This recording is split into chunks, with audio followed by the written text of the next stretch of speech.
Greetings, everyone. Joining me on today's Next Gen North podcast is Braden Menzies. Braden is a true territory success story, having arrived here as a teenager and building successful businesses in both real estate and as a fishing guide. In today's episode, Braden takes us through his love for the outdoors, family life, and his philosophies on business. We hope you enjoy the episode. Braden Menzies, thanks for joining us on the Next Gen North podcast. You're welcome, Stu. Mate, you're a pretty hard man to tie down over the last few weeks. What's been happening? Well, it has been run off, so the fishing's been pretty good. Yeah? Yeah, but I'm back at work now, flat out, so I'm having a bit of fun. How did you get out? Manage to get out there this runoff? You know, how did you go? Yeah, had a good time. Had a couple of weeks out there and got a fair few meteries, and yeah, Tom got a 120, which was good. I did hear about that. Beat Lammy's fish, which he wasn't too happy about By 4 centimetres. Oh yeah. What were the sort of main rivers or the main locations you were hitting? I fish mainly anywhere between sort of Shady Camp and Coburg, all along that coast. Yep. Yeah. You're getting amongst some good fish, eh? Oh yeah, had some fun. Oh, very good. Well, I think a lot of people know you from your time as a guide and a tour guide with Obsession.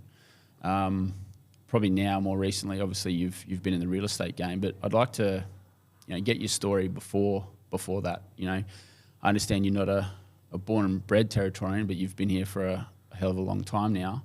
Where are you from originally? Yeah, so I was born in Karratha in northern Western Australia. Well, actually born in Dampier because there was nothing in Karratha then. Right. In 72, and my family lived there. And I lived there for about 13 years. And probably that's where I got my fishing addiction from, like the Dampier Archipelago, all the islands. My dad, mum and dad had a boat, so we were always fishing on the islands all the time. Yep. And just what a place to grow up. Fantastic. It was pretty wild. So life was good in Karratha. You've got good memories of it. Life was fantastic. Like, when you're young, go just out in the islands all the time in the boat, fishing. Don't remember much about school, but I'm sure I survived it. So what sort of population did Karratha have in those days? Was it fairly small, or was? Yeah, well, when I was young, it was very small. A couple of thousand. Yep. I believe it's quite a big town now. I haven't been back for a few years. It was hot. Yep.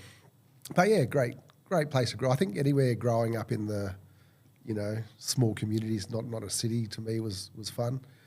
But interestingly, my mum and dad were living in Batchelor. My sister was born. She's a couple of years older than me. She was born in Darwin Hospital. Okay. And mum was pregnant with me when they moved to. They got a job in Dampier, so off they went.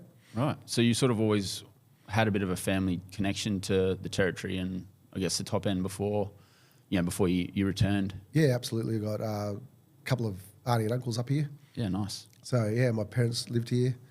Yeah, back before I was born. Dad was at the Running Jungle uranium mine. Right. And mum was working down there as well.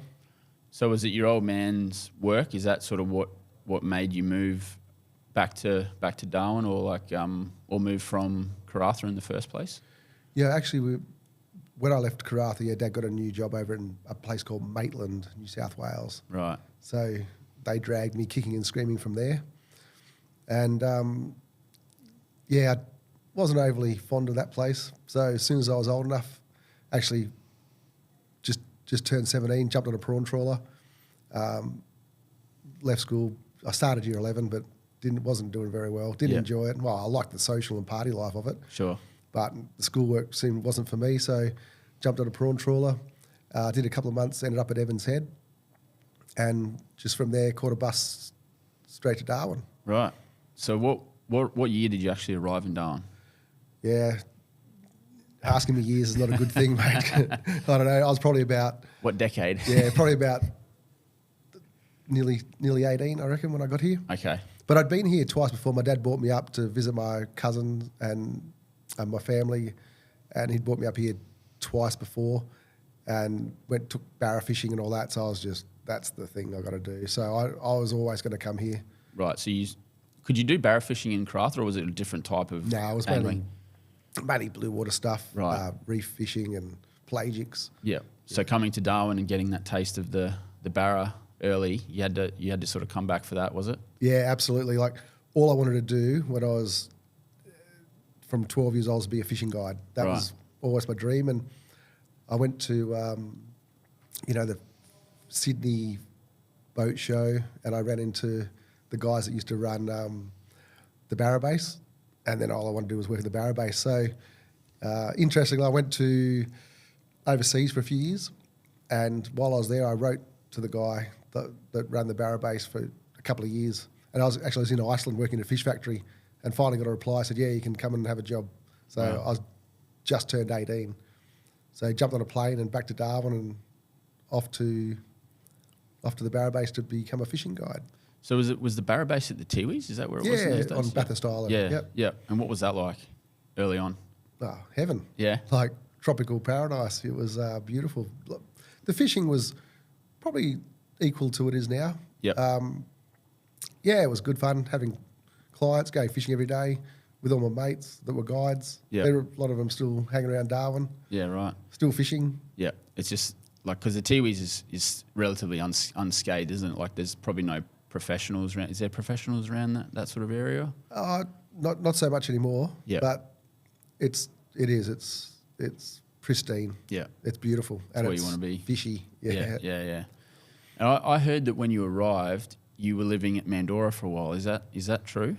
Yes. So I don't want to get into trouble here, but when I first got here, my parents sent me up to, and I lived with my auntie and uncle and my cousin, who's my age. Yep.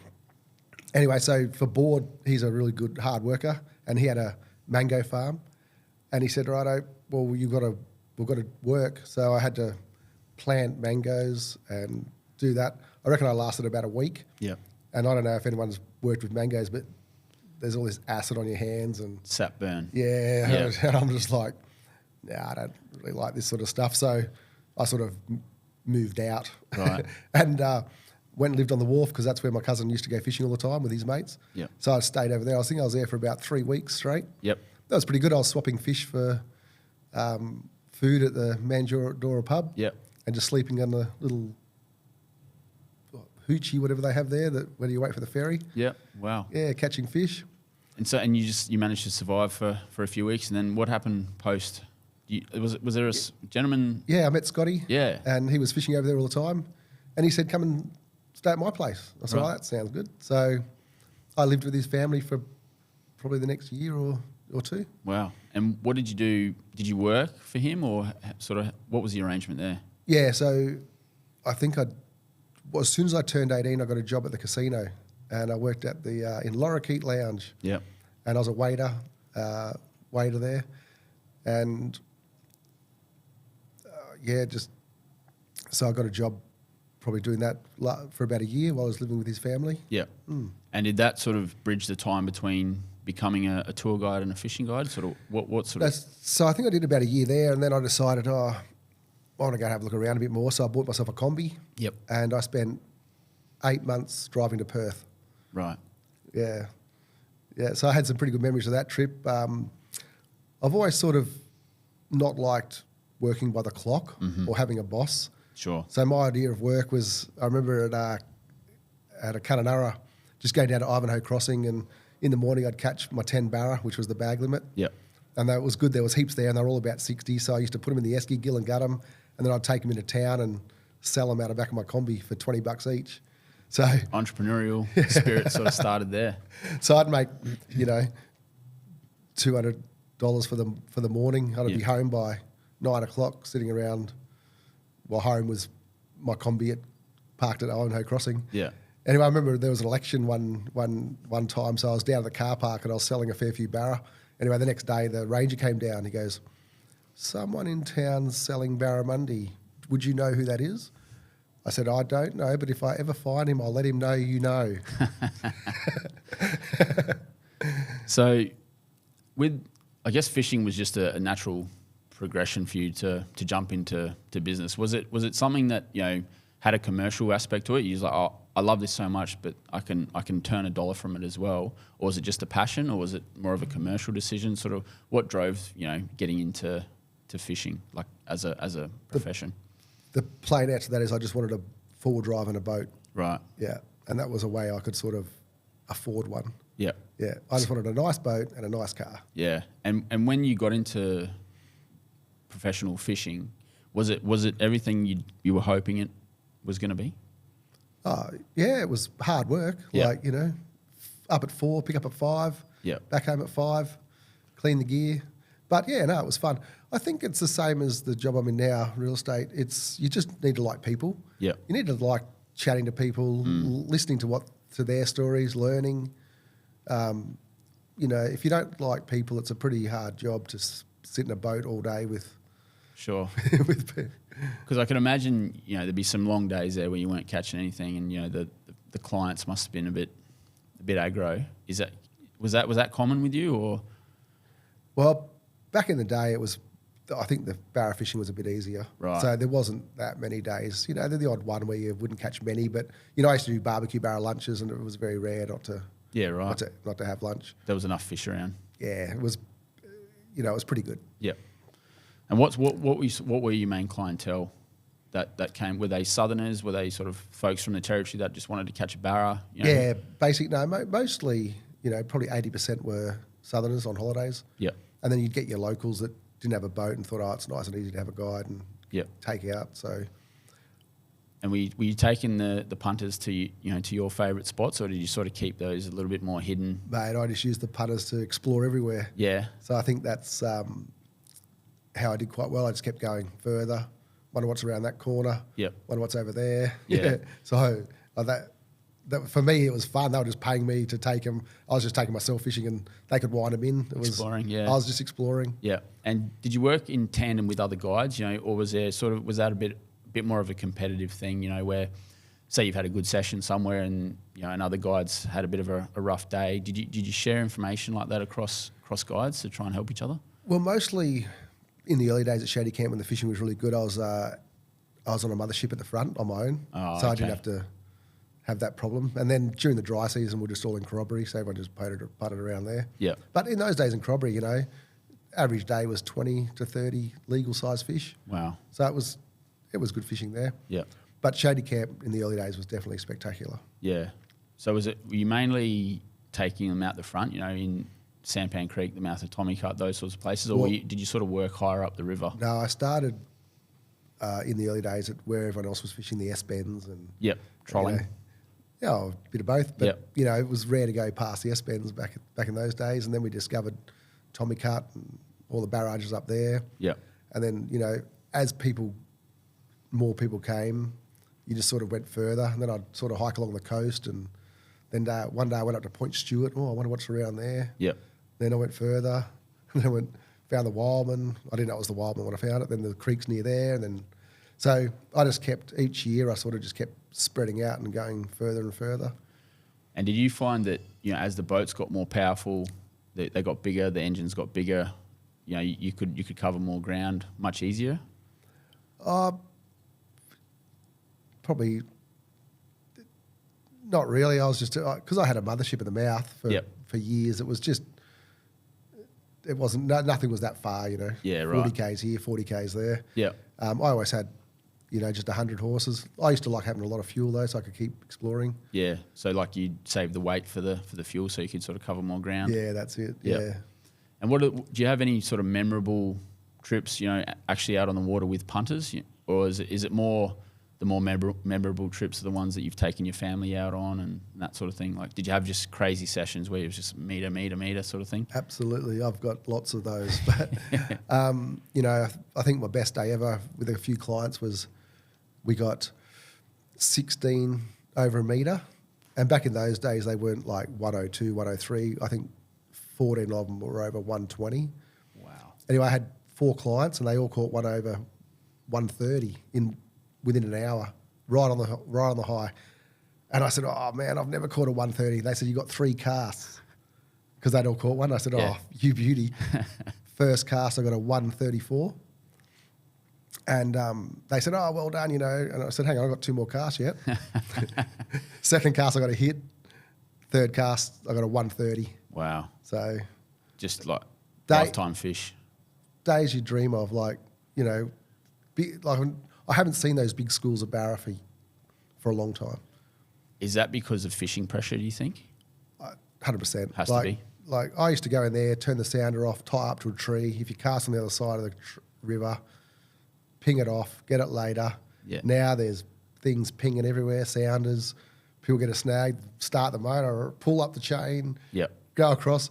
I think the fish just swim across the flats on the outside and go, I'm not going in there. Yeah, right. You know, there'd be 20, 30 boats. Yep. That's part of progress. Sure. Just now I've got to go further. Yeah. Well, I was going to ask, how do you see, the active targets and all that? Are you an adopter of the newer technologies, or do you just sort of like to kick it old school and, rely on your nous and... But I've had one on the front of my boat for 2 years and I've turned it on once. Is that right? I like the concept and it's got its place. Yeah. And I enjoy my young kid. He's a gun at it, and good on him. But I think it's a solo sport because you have to be up the front, behind it. Watching a screen. Yeah, watching a screen, and I'd rather just look around and watch the bait and the eddies. And yeah, right. Yeah. But it's got its place, and I think there's some people that are really good at it, and I think that's fantastic. But I'm a fan of looking at the ocean and reading the water and seeing the bait and watching for this and watching for that. Enjoying the scenery a bit more. Yeah, and just Yeah. Well, because I remember, so I went travelling for a while and I came back probably the end of 2019, just before COVID hit, and I had a boat still in the shed, and I still remember that runoff of sort of 2019-20. Most people were still, at the conga line at the front of Sampan Creek, trolling for barra. And in the space of about 18 months, I reckon, it was from the end of 2019 to about the start of 2021, it had transitioned from everyone in the conga line to everyone out the front staring at their active target. Like it was fascinating that how quickly that sort of transition had happened. And I know that a lot of people already had active target, but it was just like when Yeti hit. I sort of the same sort of thing. It was just like a wave, where no one had Yeti, and then all of a sudden everyone had Yeti, and it was the same sort of thing. But yeah, so are you like just going to like things like competitions and stuff like that? Were you ever a competition fisherman for barra? With the nationals and the classics and that sort of thing. No, I've always tried to my idea of fun is remote on my own, no other boats. Yeah. I actually did fish the nationals and did absolutely terribly a couple of years ago. Right. I just went down to my mates were doing it and have some fun, but I've only fished the daily twice, like from the top. Yeah, it's not a river I fish. Is that right? Yeah, not a massive fan. Okay. Yeah. Any particular reason for that? Boats. Too many people. Yeah, because it is renowned, I guess, as one of the premier fishing rivers. But you sort of stick to more to the shadies and those. I'm always going as far away as I can, I suppose. I've got a 6.5 metre boat with 700 litres of fuel in it. Yep. So I'm doing the Ks. Yep. But instead of chasing just big ones or live scraping with everyone, I'm happy to just sit in a creek and catch some jacks and bunch of 60s and flicking sticks, lures in snags and just getting away. Yeah. And, I think it takes away from the pure pleasure and the Yahooism, sitting there and fishing one spot with 5 other boats or 2 other boats or, casting near their boat. It all feels a bit weirdo. Yeah. So if people are in the spot, I'll just let them have it and I'll just go somewhere else. And yeah. Well, look, I think things have really changed. Listening to my dad in particular speak, and he's not the biggest fisherman, but back in the 60s, probably 70s, maybe even the early 80s as well, before a boat ramp was even built at the Adelaide River. So he used to take a car topper tinny, drag it through the mud, go back, get the engine, drag that through the mud, and then attach it to the back of the boat. They'd go 1 kilometre down to Maracay Creek, stand on the bank, bag out on barra, and then come home. yeah, And nice and easy. The thought of doing that is just right now is just it's incomprehensible. I think just because of the pressure that I think one thing I've learned the last few years is with the pressure everywhere, I've been going closer. Right. And my favourite fishing now is on my jet ski, and I've caught a lot of barra on that. And I just go off from Nightcliff, and I've been finding close is good. Yep. Yeah. I've always wondered why jet ski fishing isn't more of a thing. In particular, like why I don't, and it might have already been done. It's crocodiles. Oh, there's that, but like if you could build a cage or something like that, that was still, the jet ski still had integrity, so you could, it wouldn't capsize or anything like that. Is that? Do you think that's Yeah, so that's what mine's got. Two big pontoons down the side. Right. One's a big esky, one's a tackle box. Yeah. I've got a cage on the back. It's got a lecky, and I see people fishing those little bass boats and all that. There's no difference. Yeah, no clearance on I them? feel safe in mine. Yeah. If a croc comes too close, I just turn the motor on. They don't like it. Yeah, right. But where I fish, there's only little ones. Yep. Well, hopefully. Is that just you stick to the harbour or around Nightcliff and those sorts of places? Yeah, Nightcliff, all the creeks around there. Shoal Bay. Shoal Bay's a good spot, and the jet ski's good because you get in the shallows. Yeah. Yeah. How do you see fishing infrastructure these days? Has it improved? Are we doing enough? Could we do more? I think, to be honest with you, I think they're doing a good job. Yeah. I think, there's plenty of fish. For everyone? There's plenty of fish for everyone. There's some there for everyone. I think the pros, in general, cop a hard time, but I think they're doing a good job. I've fished around the professionals, all my life fishing up here, and they take their share, we get our share. Yeah. They do. I think they get a bit of a bad rap, but they've got a living. People want to eat barramundi for dinner. I think there's a place for everyone. I think with the right controls and if they can control their bycatch, then we all want to eat threadies. We all want to eat barra. Yeah. So wild caught. Yeah. Yeah. In the early days, that day I was telling you about when I got the 16 metres. Yeah. I used to go in around nets. And if the nets were there, I'm like, oh, you beauty. The fish are here, because the pros know. Right. And I've done Z's through nets, get in there, and you know what that means? You don't catch the little ones. Yeah, right. You get the big ones. Yeah. So I'm mamas. because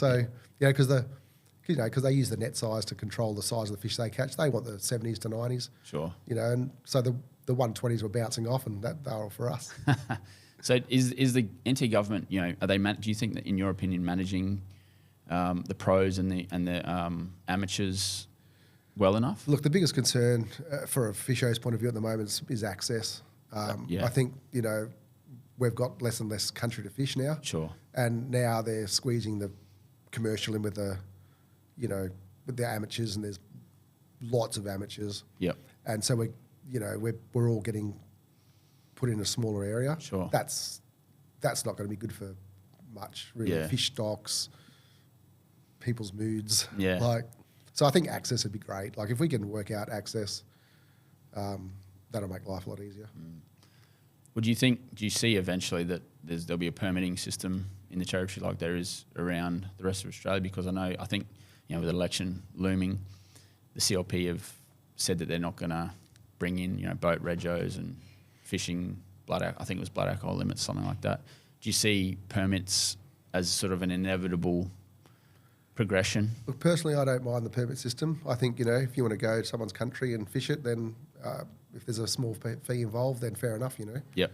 I'm happy with that. That means people tend to care, Sure. do the right thing. People know they're there, they've got a permit. Yep. I think, so if people don't do the right thing or jump off and shoot things or whatever they might do when they leave rubbish, Yep. I think, if you're fishing in someone else's country, then I think a permit's fair enough. Yep. And as long as the money as well, I guess, goes into that fishery and helping the people and all that sort of stuff, then it can be nothing but positive. What's your personal best barra? Now that we're the 134. 134. Yeah. And 130 the same day. Have you seen anyone else bring up a bigger barra on your boat? Yes, that day we got a 136. Oh, 136. Wow. But it was 105 centimetres around, and it was maybe 70 pound. Wow. But the day after, we dropped one at the back of the boat. It jumped up. I have a 100 horsepower Suzuki, Yami. Yeah. And its head was the same size.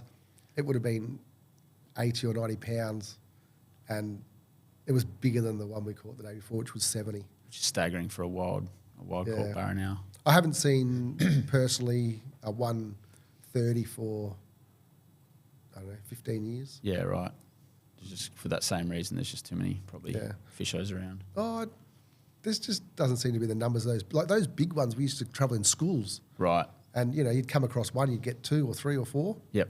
Now there wasn't so many 101s and 99s and all that. They're just, so maybe in 10 years there's more, I don't know. It's funny, you can fish these things for 30, 40 years like I have, and you're still seeing new things and changes. And, yeah. So when you finished barra fishing, well, you finished the Obsession brand. What happened then? What was that transition like? What caused you to want to move on? You know, because I know you can see you're a passionate fisher. What motivated you to move away from something that you were so passionate about? Yeah, well, when I was a fishing guide, I was lucky enough. Probably the luckiest break in my life is meeting my wife Jess, and you know, we were together for since 24, and she'd put up with the fishing and me being away 7 days and 5 days and every day, and driving troopies to drop people off at Shady Camp and making bookings and lunches and running the business out of our house, and you know, we wanted to start thinking about having children, and because I had no sort of formal education, my job opportunities were quite limited. You know, shovel or waitering. Yep. In terms of sort of a 9 to 5 sort of. Yeah, I sort of just wanted a normal life. Yep. Anyway, I thought, I'm pretty good when people ring up. Instead of selling a day trip, I sell them a 5 day. I say maybe I can try real estate. Right. So I thought, I'll give real estate a go. Actually, it's funny talking about the barbecue barrel lunches. I was at Corroboree and it was getting busier, and I don't know, it was early, mid-2000s or something. And I didn't catch a barra for lunch. I'm like, I don't think this has ever happened before. I've never caught a barra, not caught a barra for lunch. Yeah. Well, what's going on? Like, oh my God, the world's going to end, sort of thing. Yeah. You're losing your touch. Yeah, that's it. And on the way home, in the paper, there was an ad for a real estate agent for a local company. I thought, that sounds all right. So I rang him up that day and went in for an interview the next time I had a day off, and got a job. It's just like that? Just like that. Oh, it's pretty easy to get a job in real estate because in those days it was commission only. Right. So no pay. Yep. But so you got to prepare to go for a few months without getting paid. Yep. And no pay, but if you sell something, you get some of it. Yeah. Yeah. Because I would have always thought that something like real estate would have been quite a saturated market. Is that the case? It's like anything, like fishing. You know, I always say 10% of the fishermen catch 90% of the fish. Right. Probably not so much now with live scopes and stuff. But yeah. But, levels of playing field. Yeah, that's right. Yeah. And real estate's no different. You got people that are really dedicated, work hard, try hard, good with people. Yeah. And they catch 90% of the fish. Yeah. But there's always room for good people. It's a very people orientated industry. Right. So is that sort of how you've differentiated your business, you think, with other real estate agents or real estate firms, is a focus on people and hiring good people and and treating people properly. Like, when I first started, I did well quite quickly because I like to listen to people, and I like to talk too, but I like chatting to people. Yep. And when they give you a job to do, I want to do it properly. It's just the simple things: turn up on time, ring them back, communication. Yep. So just trying hard to do a good job for what they do. Yep. And so I learned pretty quickly that there wasn't a lot of good communication in the industry. Right. So, I did real estate for about 3 years and did quite well of it. Then I decided to start my own business. Yeah. Is that because you could do it better, you thought, as your own boss? Like you thought. No, it's because I've never had a boss and I didn't like it. So I can empathise with that, mate. Yeah. Yeah. I've always worked for myself. Always done my own things. Yep. I just not comfortable. Yeah. So I just like to make my own decisions in life. Sure. Yeah. I just wanted to read a couple of things, a couple of statistics. Realestate.com ranked Real Estate Central, which is your business, 15th out of the 20,000 real estate agencies in Australia, and also recognised as the NT's best agent by Realestate.com and REINT for the past 2 years. How does that sort of make you feel? Are you sort of, stoked with the accolades, or is I'm amazed you found that information. Well, it's on the internet, so yeah. Yeah. Or do you just, is doing a good job for your client sort of the driver for you? Mate, the simple answer to that is we've just got some really good people. Like, I've been so lucky to have some amazing people in our business since we started. Yep. They joined with me. Like, we started with pretty much 20 staff and grew to 50 within a year, and we've been running between 50 and 60 for the last 15 years. Yep. But it's the people that made that stat. Like the guys in my office that are, you know, when you come into my business, you don't lie, you don't cheat, I have a motto in my business: we work to live, we don't live to work. When you go to work, have fun, enjoy, do a good job, and then get out of there. Yeah. And then switch off. Yeah. But that stat is purely based on the people that are in my office. Yep. You certainly can't achieve something like that on your own. Yep. But most people don't know that, and I don't go around talking about it, but we've been pretty much, one of the top 10 businesses in Australia for a long time. Yeah. It's amazing for 10 or 15 years. Yep. And to have a little office in Darwin that's, you know, ranked in the top 10 or top 15 real estate agencies in Australia is, it's fun. Amazing.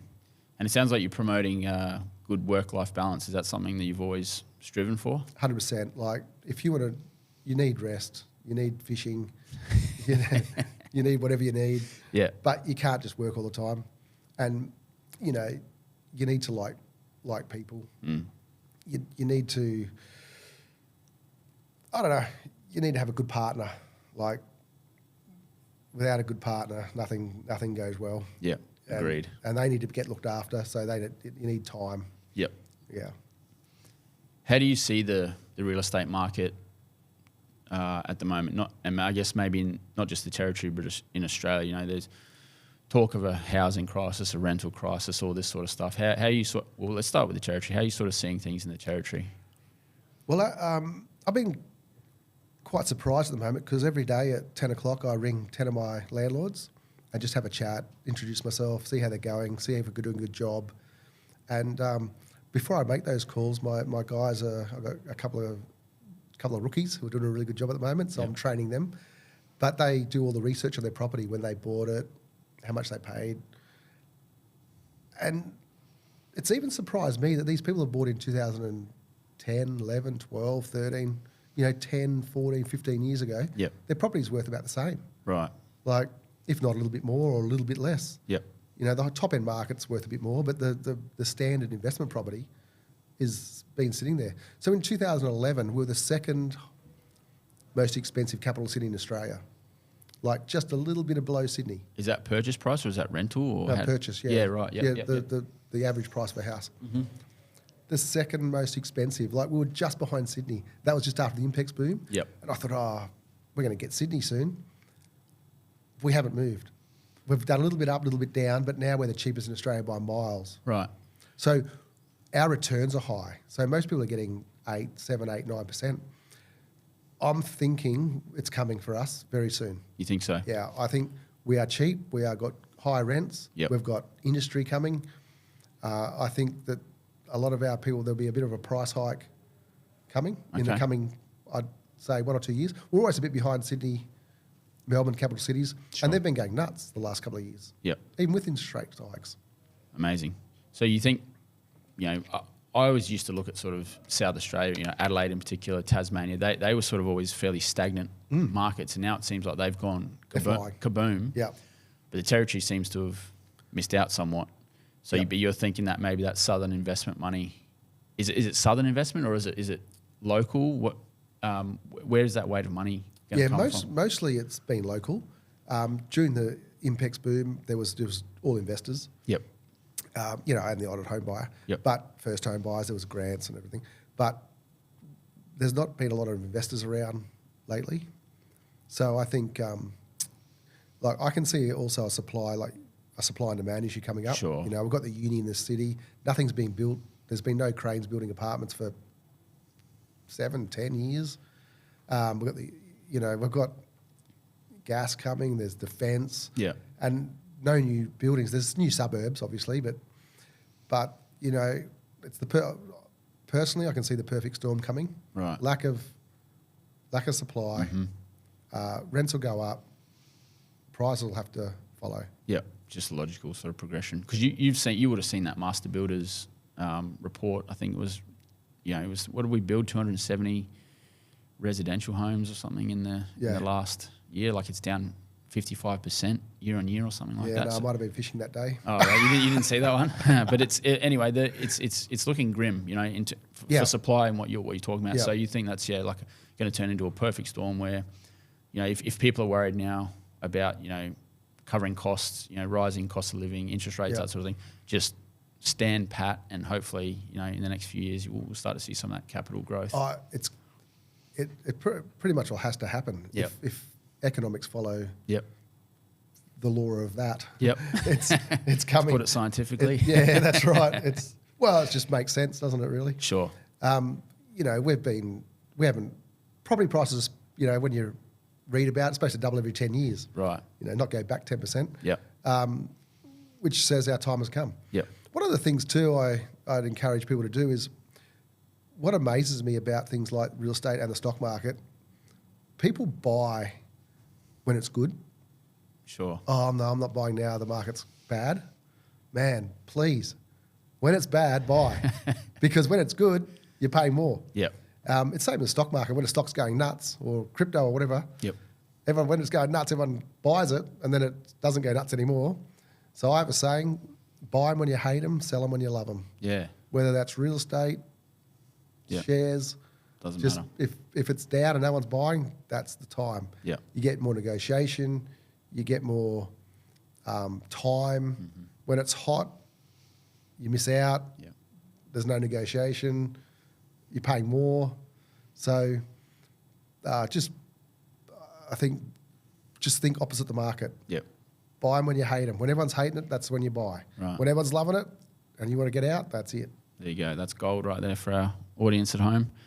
So how do you, sticking with real estate for a bit, I'd like to move into stocks and crypto and that sort of thing soon. But how do you see things like negative gearing, the capital gains, discounts, first homeowners grants? How do you see those? Do you see that? I mean, in your line of work, they're obviously probably pretty handy. Yeah. But do you think they're good for the Australian economy, or how do you sort of see things like that? Without wanting to put the tenants off, I think that landlords need a reason to invest. Like, we've got 2,500 rental properties. I deal with a lot of landlords. There's not a lot of money in it. Yep. They're buying $400,000, $500,000, $600,000 properties. They're getting a little bit less than it costs to pay the loan. Plus they're paying fees. Plus they're paying maintenance. Yep. Like, it's a tough gig. Like, they buy it to try and improve their financial position. Yep. They save for the deposit. They're having a go. Yeah. And, I also feel for the tenants, like rent's expensive, but things are expensive. Yep. But I think they need as much, personally, I think they need as much help as they can get. Right. The air conditioner broke. And Darwin is expensive on maintenance. It's expensive on tradies, if you can find one. Like, Yep. it's it's an expensive place. It's $150 just to get a look. Yep. And the landlord's paying. So, I think they need as much break as they can, because if they stop renting properties, who's gonna build them for them? Yeah, that's right. Like, who's going to look after the people that want to rent? Yeah. So have you seen the motivation for investment over your time in real estate drop? Has it strengthened? Sort of how are you seeing it? When we saw the best investing in Darwin was when the Impex boom came and everyone had equity in their homes. They bought a house in 2007, 2006, 2005, 4. Yep. For 250, then it suddenly went to 400. Oh, equity. I go, I might buy an investment property. Sure. There's been no equity for a long time, 15 years. Yep. So there's, been less investment properties. Yeah. I guess one thing that sort of, when I hear that, the wealth effect comes to mind. Do you know what the wealth effect is? Have you heard of it? No. Oh, I've heard of it, but no. Heard of it. So, well, I'm probably going to butcher the definition, but basically, if if you invest in in whatever it is, a hard asset, and it goes up in value, even though you haven't sold it, say you've got 100 grand of extra equity in your property, it's called the wealth effect because people feel wealthier, and then they tend to spend more money, whether they've cashed out or not. And I think in a lot of ways, governments are addicted to the wealth effect, so they want to try and do whatever they can to juice up the market and keep people spending. So is that sort of what we need to get back to in your mind? I definitely feel what you're talking about. Like I know that for myself. Some days I feel wealthy, like I can buy something, and half the time I feel I can't. So, and it makes you feel good when you're in a position like that, and you do spend more. Yep. And at the moment, I'm watching the pennies. So, it's definitely a thing. Yeah. I don't know if that's. I think. No, I'm not sure if that's a thing the government's maybe trying to do. I think it's handy when it's there, but it's there for the whole economy. It's when cash is going through. Yep. Everyone's feeling happy and everyone's feeling lucky. Everyone's buying. Yep. But that's great for the whole economy. They do need.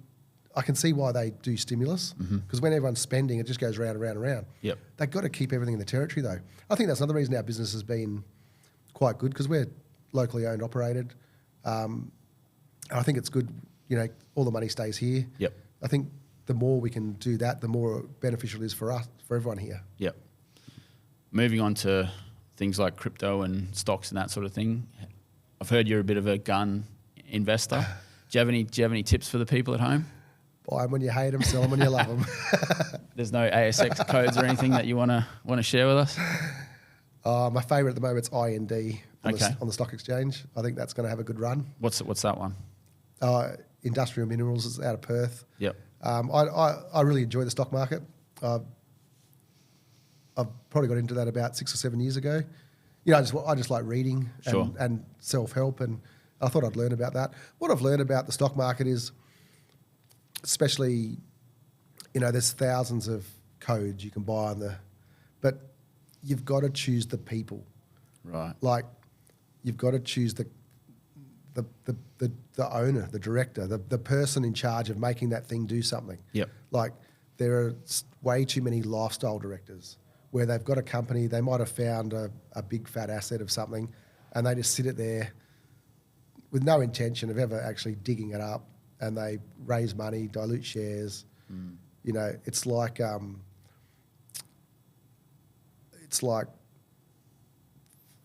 just a way to live. Yep. I think, if you can find the companies that really want to do something, hungry, like any new business, we want to do this and do that. Like investing in my business 20 years ago was probably a pretty good thing. But if you invested in it now, it'd be like investing in BHP. It's solid and it goes well, but it's not. Yeah, blue chippy. It's a blue chip. Yeah. Whereas I prefer the small caps. Yep. The new player in town. Sure. Not so much the penny stocks, just someone with a good plan. Okay. So I spent a fair bit of time reading about who's running it, what they're doing. Bit of a Warren Buffett approach. Yeah, I like his books. But you got to know. Yeah. Like, otherwise it's just a stab in the dark. Right. Yeah, you've got to, it's easy to just have a stab. Yep. But if you like something, you hear a hot tip, it's quite easy to just Google it. Yep. Google the director. Yep. See what's going on. So is that how you do it? Like, do you Google, or do you look at sort of company reports? Is that a big part of it as well? Is there some sort of formula that you use? You don't have to divulge that, but is that your approach? Yeah, it's when you like stocks, people go, like you said, I didn't know you knew that. I like that, but you found out a few things. Someone goes, Braden, what about this company, such and such and such? And I just got an app and I just look at the market cap and the shares on issue. Right. And if the market cap's like $1 billion and with 2 billion shares out, I just go, no thanks. Yep. Don't do it. If the market cap's 25 mil and they're sitting on a resource of 7 billion yep. and they've got 50,000 shares out, I'd be Beautiful. excited. Yep. So that's my quick research. Okay. So market cap is really the number of shares on issue times the share price. And all my decisions are made based on that and what could be. Right. So, you know, for example, my favourite one of all time, and it's keeping it local, CXO. Yep. You know, Jess got me into that. My wife, she's like reading the paper. Oh, look at this lithium company coming to Darwin. She said, I'm going to buy some shares in that. Anyway, so I said, oh, okay, cool. Good luck sort of thing. Anyway, then I started hearing it all the time. Oh, the government's passed this. The government's given it that. They're fast-tracked this. I'm like, oh, people are behind this. So I started collecting a few down at 4 cents. Yep. And a few more, and soon it became my favourite one to buy because I looked at the support it was getting, the grants, everything was getting passed. I'm like, oh, this is going to happen. Yep. Anyway, man, $1.50, I was loving it. And I said, oh, I'm loving it. I'm thinking $2, I'm out. And I went, no, I love it too much, I'm out. Right. So I'm lucky enough So you took your own advice? Took my own advice, sold the lot between $1.20 and $1.70. Wow. Went to $1.88, and I think now it's about 15 cents. Yeah, right. Yeah. Now it's time to buy again. Yep. I hate it. There you go. So how do you see crypto? Because, you know, that's obviously the newest player in town. Do you like crypto? Would you like the... I've lost a lot of money on crypto. Oh, really? I'm bad with computers. You need to be... It doesn't feel safe to me still. Right. Like I've played it. People are making a lot of money in it. Yep. But I don't know, wallets and codes. And it's tricky. I've got some at the moment. If you want to buy a crypto, Layer 1X. I've got one bet, and it's a big bet. Okay. It's a new form of... It's actually a blockchain. And what they've done, and I think it's going to be big... For anyone that knows crypto, you know crypto? Not really, not fundamentally. I have an idea, but... Okay. Yeah. So the hardest thing about crypto at the moment is if you want to buy some Ethereum and you've got Bitcoin, to transfer Bitcoin to Ethereum or vice versa, you've got to go to a bridge. Right. All right. And the bridge is a way to get your coins from there, one place to another. I use it like this. If you have Gmail and I have Hotmail, I can't send you an email. Right. I've got to send it to a third party. A third party. They're going to clip the ticket and hopefully they'll send it to you. So Layer 1X has found a way, it's called interoperability, can't even say it. Yep. I read it 1,000 times a day. But they've found a way to skip the bridge. Right. They talk. And this is a new technology just come out. It was developed actually in the University of Western Australia. So it's an Australian mob. I invested in that probably 2 years ago, and it just launched 2 weeks ago. Wow. So 50 cents, that's the sort of one that could... that's the sort of the crypto I like. I don't like meme coins are going nuts, but they don't mean anything. They don't do anything. People, it's all about community and it's about... It's more... That's the pyramid, right? Right. That's the pure pyramid. It doesn't achieve a thing. Yep. Like it's a dog or a cat or whatever. It's nothing. This thing does healthcare, gaming. If anyone wants to read about Layer 1X, check it out. It's if you're going to have a bet in crypto, that's pretty much that's the only crypto I've got now. Okay, so that's the one that's the paradigm shifting. Yeah, that's going to change the game. Yeah, yeah. But it's work to do. Yeah, it's always a risk, but I went in early, and that's another saying I have in stocks: choose a couple, go big, go early. Right. Yeah, and that's a strategy that's worked all right for you. Spray and pray is not a very good. Yeah. Have you been imparting this sort of wisdom onto your family? You know, because it seems like I know you've got 3 boys. Yeah. And it seems like every teenager these days has a bloody crypto portfolio. Is that something that they've picked up from you? Oh, guilty. Not crypto. I think they'll learn that as they go. Just investment in general. Yeah. Yeah. Tom's been playing cricket and working in England. Yeah. He goes, Dad, I've saved up $1,000. He said it's easy when you're earning pounds. He said I want to start investing. And IND just had a big drop. I said, mate, grab some IND, put your whole grand in that. And he bought it last week at 18 cents. And then I was talking to him last night because he had a good game of cricket on the weekend. I said, I'll check out your portfolio. And it was 30 cents. Oh, so He thinks investing is the easiest thing in the world. He made $600 in 4 days. And I said, mate. Beginner's luck. Yeah, I said. He said, shall I sell it? I said, no. Yeah. I said, keep it. Just bottom drawer it. Don't look at it again. So I try but it's good to do that because I think they learn to save. Yep. So that's the fun thing. They save to then invest. Mm-hmm.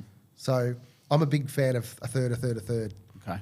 Like 3 bank accounts, spending, your stuff, toys, and your money forever. Right. I call it my forever money. Buy a house with it, pay a house off with it, invest shares with it, and when you sell that, do the same again. Yep. So when you get paid, I call it wastage, living, just 80% of your money goes like that. Yep. And of the 20% you got left, 10 in toys, and 10 in forever. Yep. Save for your boat, save for your car, save for your new live scope. Yep. Don't borrow it. Right. So it just goes back to almost that balance you were talking about before, with work-life balance and that sort of thing. Absolutely. Yep. So it's not how much you earn, it's how much you save. Yeah, how much you can keep. Right? Yeah. Yeah. So how are the other boys going? Are they good? Yeah, they're great. Yeah, Max, my middle one, he's doing pretty well at cricket now. He's becoming a pilot. Right. 16, he could drive a plane before he could drive a car. Unreal. So, yeah. Must be a bit nerve-wracking for you, though. Oh, mate, last week I was sitting there having brekkie. I said, what are you doing today? He goes, I'm doing stall training. I'm like, what's that? It doesn't sound fun. He goes, you just turn the plane off and then restart it. I said, what happens when you turn the plane off? He goes, the nose goes down. I'm like, I don't want to hear anymore. I really hope I see you at the Savo. Yeah. And he came back? Loves it. Yeah. He loves it. And what about, you got the youngest? Sammy. How's he going? He just fishes. Yep. Yeah, he's a bit like me. So he's the one that's probably going to take up the fishing mantle, is he? Yeah, he's happy to be a fishing guide, and I hope he does. He's good at it and he loves it. Yeah. All day Saturday, Shoal Bay, all day Sunday. Mad. Yeah, mad. Yeah. What about your partner? Oh, Jess, she's got a great business over the road here in Evolution Building. Yeah. She's got her own physio business, Physio Evolution. Yeah. Yeah, she's great. She loves going to work. She's got a good little team. Yeah. Just has a fun time. And she's so caring. Just, our kitchen table's always full of injured football players and cricketers, after hours. She's got that real nurturing, brilliant quality about her that just wants to help people. Yeah. Like a brother. Yeah, he's a good bloke. Yeah. So do you have any advice for any budding, entrepreneurs or, people looking to get into the fishing game? Is it something that you would recommend getting into the fishing profession or the real estate business these days? The advice I give young people, and, now my kids are older, 17, 18, just have a go. Yeah. Whatever, but I think people just are scared of maybe failure. And I just like, so what if you fail? Mm-hmm. What? It's like asking a girl out. She says no. Yeah. Move on. That's another one. Yeah. It's like, you know what I mean? Yeah. Like, just do it. Yeah. Like, I think, I'm going to start a business. Oh, scary. Yeah. Oh, and you get the don't do that. Don't, no, this will happen or that'll happen. Just do it. Just whatever you want to do, have a go. And you know what? If you fail, so what? Yeah. Who cares? Do something else. Yeah. It's not life-changing, but it's life-changing what's life-changing is if you're doing what you love. Mm-hmm. Like, if you've got a job where you're looking at your watch all day and you go, oh my God, I've got 2.5 hours to go, find another one. Yeah. Like, seriously? Yeah. That's not living, you know? People have got to realise, I think, that they can do whatever they want, no matter what their situation is. That's what I believe. And if I didn't believe that, I wouldn't probably be sitting here. So I think just do it. Have a go. And I'm looking for some good people at work. If you want to be a real estate agent, let me know. Oh. I'm back at work flat out. I'm training people, having a fun time. So the opportunities are out there. Oh, they're everywhere. Yeah. Like Darwin, what a place to make your dreams come true. Not only is it paradise, but you can, if you have a crack, you can do quite well. I think that's a good segue into the current state of Darwin and the Territory at the moment. How do you sort of see it? Is it the same place that you remember arriving at, sort of all those years ago? Is it changed for the better? Is it changed for the worse? So how are you seeing things? Look, to be honest with you, I came from Maitland Boys High, rugby league, and used to go to the pub for a fight really when I was a 17-year-old. Right. I come to Darwin and there's no fights. There's no, I used to go out all the time. It was nice and safe and Yep. wouldn't hardly see a fight. Or I was Yeah. like, for me, I noticed it because I came from Biffo Central. Right. And it was really good and, cruisy place to live. It's definitely changed. Like, on that topic, I think we've got a real problem at the moment with our streets, to be dead set honest with you. Yep. I grew up, before I was a fishing guide, I was a tour guide. And I used to love tour guiding Kakadu and even fishing guiding at Cape Don and associating with the local Aboriginals. And I used to do tours to Manyalluck and Catherine and do tours with the Aboriginal people. And so I did all that with my children, They've all been there, done that. And to see how they live is fantastic. And what they know, it's amazing. Like the things they can show you and teach you is you don't believe it. Cape Don, I was 22 years old guiding, and the guy goes, the local Aboriginal family, he goes, Braden, 3 days, big storm, don't go too far away. I'm like, oh, righto, well, it's the middle of May and it's beautiful. And I'm like, what, And I sort of forgot about it. Mm-hmm. Anyway, he came over on the 3 days later in the morning. He goes, coming, stay in. Yeah. And because I was running around everywhere in a 4.3 tinny, Mate, that storm that hit that Arvo was as bad as I've ever seen. And he picked it 3 days earlier. Right. There's no windy app. Yep. No mobile. He just knew. And, another time he goes, oh, Braden, we're going turtle hunting. You want to come have a look? So I said, oh, that sounds fun. I'm like, I haven't seen a turtle for 2 weeks, Would have been 100 of them, all in one spot. Yeah. He just goes, picks one. Yeah. Like, their knowledge is incredible. And so I really enjoyed passing that on to our children. Mm-hmm. The trouble we've got is, your kids 16 go down to Casuarina and get their head punched in. It's like, soon enough they're going to form their own opinions. But, I think, I really think the government needs to get tough on crime and get tough on antisocial behaviour. Yep. We've got to clean this town up to bring it back to where it was. And someone's going to have to just stand up and do that. We're all going to have to stand up and do that. You can't live like this. It's the tourists come here and they go, oh my God, don't go to Darwin. Yeah. The investors going, oh my God, that's a bit dangerous. Mm. It's a problem, and I know it's a hard fix and it's probably a hard topic to talk about. Mm. But someone's going to have to stand up, stand tough, and it's going to have to be jail time for offences. Yep.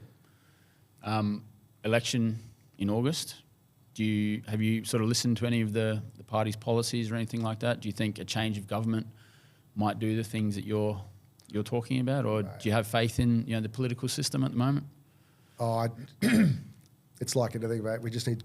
You need good people. Yep. You need good people there for the right reasons. Yep. Not self-worth. I'm not saying I don't know much about politics. Sure. It's one of the things I choose Yep. not to.